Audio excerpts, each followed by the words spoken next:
अपराधी है मेरे, ये ऐसा नहीं करता तो मैं कहाँ ना आता। तो जब वो 108वीं बार में आया तो वो मुसलमान उसके पाँव में पड़ गया, बोला तुम सही सच्चे संत हो, तुमने गुस्सा नहीं किया।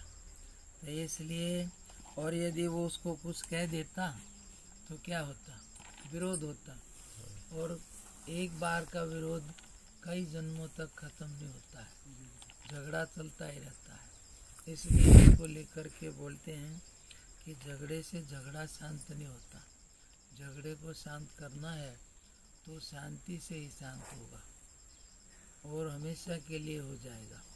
ये सारी ज़िंदगी लोग झगड़ते ही रहते हैं, कभी शांति नहीं आती। लेकिन एक बार झगड़ना बंद कर दें 15-20 दिन के लिए ही, तो फिर देखे तो उससे फर्क पड़ जाएगा, और फिर नहीं करेगा तो शांति आ जाएगी, आगे के लिए मुक्ति हो जाएगी। इसलिए भगवान शंकर को कल्याण की प्राप्ति हो गई, शांति प्राप्त हो गई, हमेशा के लिए उलझनों से निकल गए। क्योंकि जिसने दुख में जीवन पा लिया तो सुख में तो पा ही लेगा। इसलिए जिसने गुस्सा चिढ़ है इन पर विजय पा ली तो समझो वो भगवान का प्यारा हो जाएगा, भगवान को प्रिय हो जाएगा। इसलिए कहते हैं कि यही भगवान की सच्ची पूजा है।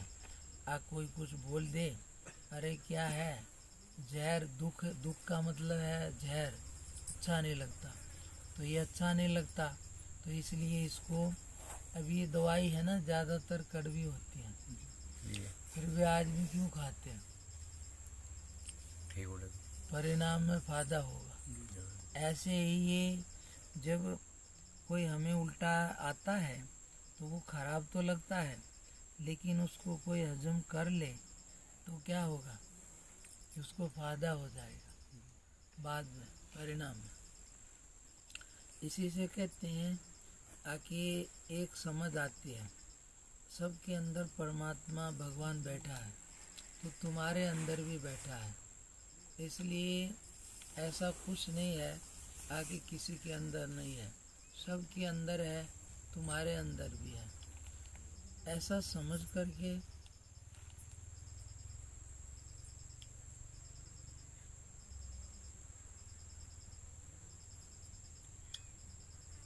कहीं इधर उधर ना भटके, अपने अंदर बैठे भगवान को नमस्कार करें, भाव से प्रणाम करें और उसका गुणगान करें। हम जैसे भी भाव करेंगे उसी तरह का हमारे अंदर संसार चालू हो जाएगा। किसी के लिए उल्टा सोचो तो द्वेष, चिढ़, क्रोध शुरू हो जाएंगे। किसी के लिए बढ़िया भाव करो तो अच्छे भाव शुरू हो जाएंगे। जैसा जैसा किसी के लिए कोई सोचेगा वैसे वैसे होना शुरू हो जाएगा। इसलिए कहते हैं कि खाली मन है वो शैतान का घर है, इधर उधर जाएगा। अब बंदर है ना, उसको बांध के रखते हैं तो नाचता है, खेल दिखाता है, तो रोटी पानी दाना पानी का काम चलता है। और वही छूटा हो जाए तो किसी का कपड़ा फाड़ देगा, उठा ले जाएगा, तो किस पर आफत आएगी, मदारी पर, बंदर उसका है। ऐसे ही फिर भी दूसरे पर जिसका नुकसान होता है। इसलिए यहाँ पर ये बात है कि ये मन है, ये बंदर की तरह है, इसको बांध के रखोगे तो सुख पाओगे, और छुट्टा हो गया तो फिर इधर उधर फालतू जाएगा, और फालतू जाने से क्या हो गया, सारी ज़िंदगी आदमी भटकता है, बाहर की चीज़ों के लिए मेहनत करता है, लेकिन किसी को भी आज तक इस दुनिया से सुख शांति की प्राप्ति नहीं हुई है। इससे ये समझना चाहिए कि अपनी ज़िंदगी से सीखकर कि हमें इतना सब देख लिया, आज तक इसमें शांति नहीं मिली तो अब कहाँ से मिल जाएगी।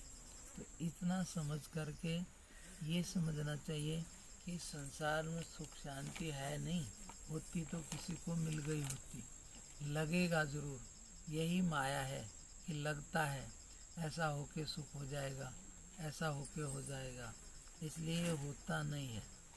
लेकिन फिर भी भगवान की कृपा हो जाए तो सब अच्छा हो जाता है। इसलिए इसको कहते हैं कि भगवान की कृपा का मतलब है कि तुम यत्न करो, अपने अनुभव से शुरुआत करो और भगवान ने जिस प्रकार का बताया है उस प्रकार से आचरण करो, जीवन में चलो, तो इससे तुम्हारा फायदा होगा। इसी से कहते हैं जो लिंग स्वरूप ब्रह्मा यानी कि विष्णु एवं समस्त देवगुणों द्वारा पूजित तथा निर्मल कांति से सुशोभित है, और जो लिंग जन्म जन्य दुख का विनाशक अर्थात मोक्ष प्रदायक है, उस सदाशिव लिंग को मैं प्रणाम करता हूँ।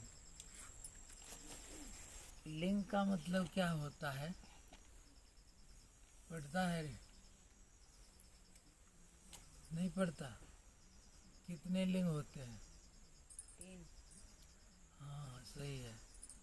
तू कौन से में आता है? तुम? हाँ, फिर वो इतना 3 कौन से होते हैं? 3 स्त्री पुल्लिंग और पुरुष लिंग। 2 तो हो, 1 तो हो गया। हाँ, दूसरा और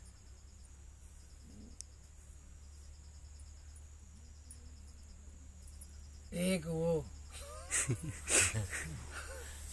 वो बोलता है पांडव कितने भाई थे? जी मैं बताता हूँ। बोला जी भीम। बोले हाँ ठीक है। फिर बोले जी एक अर्जुन। फिर आगे बोलना लगा, बोले जी एक युष्ठिर थोड़ा सा तल गया। बोले कहाँ भाई? बोला जी एक और एक हो। तो स्त्री पुल्लिंग एक वो और एक वो 3 हो गए। तो 13 नंबर किस में आया? तीनों से परे है। लिंग का मतलब होता है चिन्ह, इसलिए स्त्रीलिंग पुल्लिंग पुरुष का चिन्ह और तीसरा नपुंसक। तो ये चिन्ह, और तो ये जो चिन्ह है स्वरूप, हमारा जो चिन्ह है स्वरूप वो क्या है? तो कौन से चिन्ह की पूजा से नहीं होगा?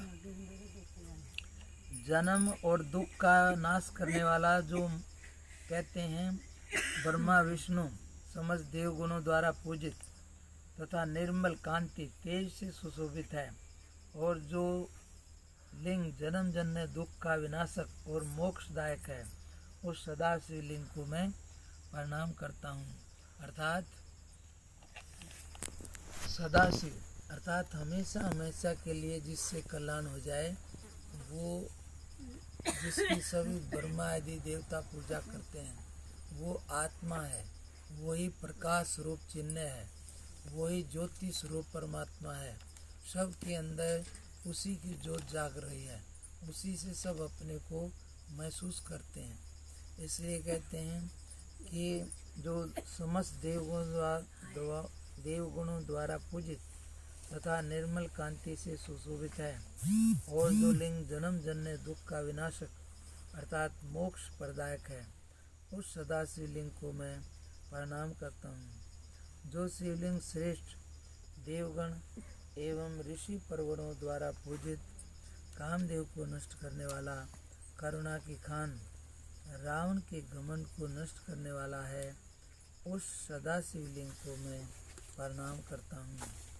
जो लिंग सभी दिव्य सुगंधी अगर तगर चंदन आदि से सुलेपित ज्ञान मिच्छेद संक्रांति युक्ति द्वारा बुद्धि वृद्धि कारक है, समस्त सिद्ध देवता एवं असुर गुणों से वंदित है, उस सदाशिव लिंग को मैं प्रणाम करता हूँ।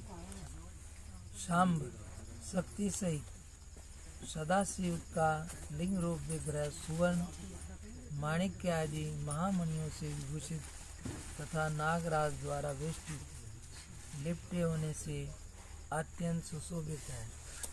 हाँ कुछ प्रसाद दे दे भाई हो तो। जय माता। अरे क्या प्रसाद ठीक है बांटता रहे।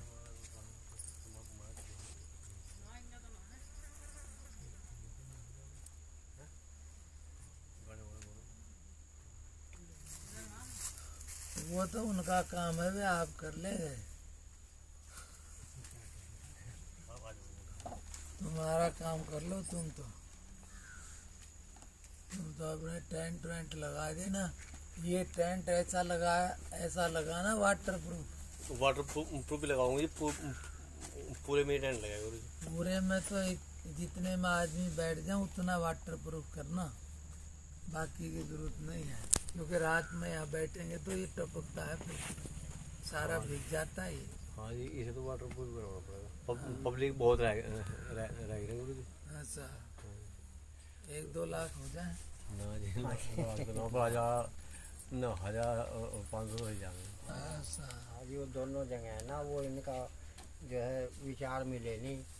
अब गांव में भी है, यहाँ भी है। नहीं वो गाँव वाला बाबा जी तो यहाँ कल आया था, मैंने उसको कहा बाबा जी की बस की नहीं थी। आगे तू मत कराए।